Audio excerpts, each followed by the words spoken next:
back to Apocalypse here. For today's in brief video, we're going to be talking about the new perspective on Paul. So Sanders' breakthrough concerning covenantal nomism that we talked about in the new perspective on Judaism video caught the attention of other Pauline scholars at the time, and so a family of new readings developed in an immediate response that became known as the new perspective on Paul. Usually associated with key figures like James Dunn and N.T. Wright, the designation was actually first made by Jack Kingsbury. But the most important thing to keep in mind, regardless of the origin of the name, is that the new perspective on Paul is a response to the new perspective on Judaism. They're not the same thing. My summary of the new perspective on Paul is going to be largely based on arguments made by both Dunn and Wright. So the new perspective on Paul is largely a rereading project that addresses Pauline motifs like works of law, justification, whatever that might mean, faith. So the question is, can Paul's description of Jews be read in a way that aligns him with covenantal nomism, not with legalism? And new perspective representatives will, of course, say yes. And the first way that new perspective on Paul folks think that this can be done is by reconstruing Paul's key phrase, works of law, the Greek ergonomou. The central claim for them is that this phrase should not be read as referring to legalism, but in terms of sociological boundary markers that separate off Jews in a special way as covenantal nomis. And there's a certain logic to this suggestion. So Paul's problem with works of law is that it puts Israel in a privileged position vis-a-vis God that seems to have led to exclusivism or ethnocentrism, which resulted from their covenantal arrangement with God, revealing in turn that the problem really has to do with their ethnic particularity. And sometimes new perspective adherents will suggest that these special practices were also defended and even hoarded from outsiders.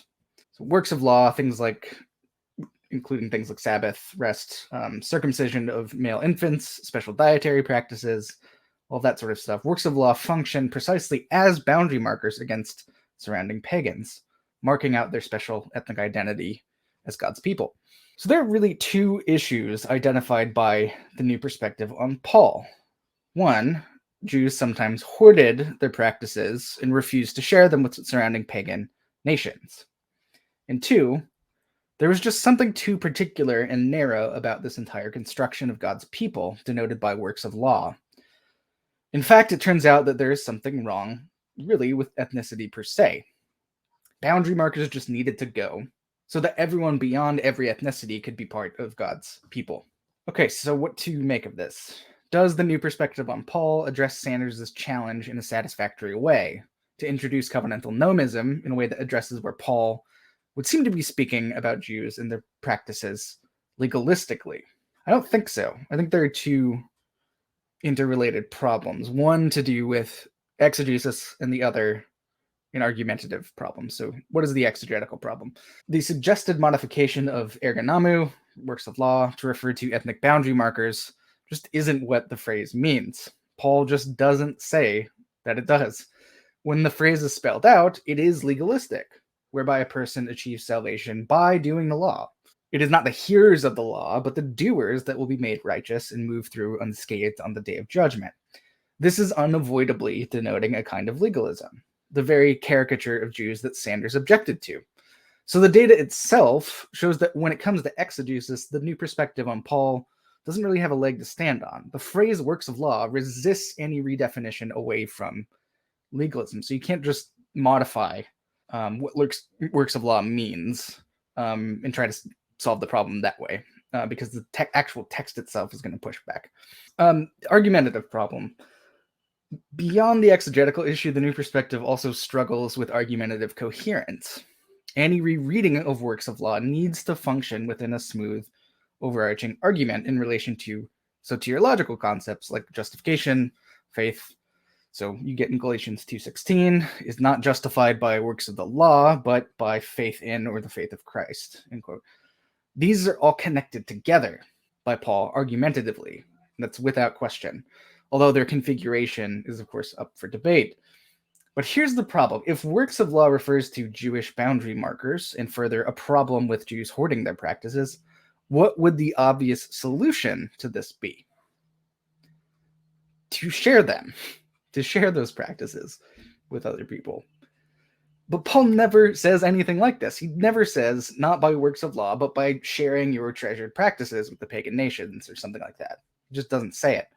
We would be actually pretty far away from how Paul himself argues. Somehow we need to get to the solution having to do with quote-unquote justification, something to do with faith, but the new perspective simply cannot do that in any coherent way. Now, what if the problem with works of law really has to do with ethnicity, which is another angle that new perspective folks will sometimes take? How does this fare at the argumentative level? Does it fare any better? It doesn't, unfortunately. What it ends up doing is collapsing into implausibility. The corresponding solution to ethnicity and ethnic practices must be a universal non-ethnic people through faith in relation to Jesus, right? But it would be odd for Paul to suggest that ethnicity per se is wrong. Ethnicity just is an indelible part of being a human being. So if the problem is that Jews are, well, distinctively Jewish, then this would be like accusing someone of breathing or eating or wearing clothes. And there's an acute theological problem here as well.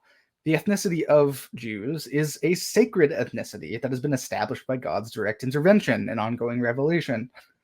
It's the teachings given by God, most dramatically at Sinai, that creates Jewish ethnicity. And this reading of Paul turns the entire calling of the Jewish people in these terms into question. Were the Jewish people just a big mistake on God's part? A sort of plan A that went wrong and now needs to be overcome? Surely not. Finally, if we really think the solution to the problem of works of law, construed as boundary markers, is to live beyond ethnicity, we've basically opened the door to the erasure of less powerful groups and for the imposition of more powerful cultures onto them. And in this case, it results in the erasure of Jewish ethnicity, which is quite close to unleashing a kind of colonizing version of Christianity, and there could be much more said about that. But is there a way to answer Sanders' important insights in relation to the data that avoids the problems of the new perspective? I think so, and that will be the topic of the next video, to give a kind of apocalyptic take on this, an apocalyptic answer to the new perspective on Judaism.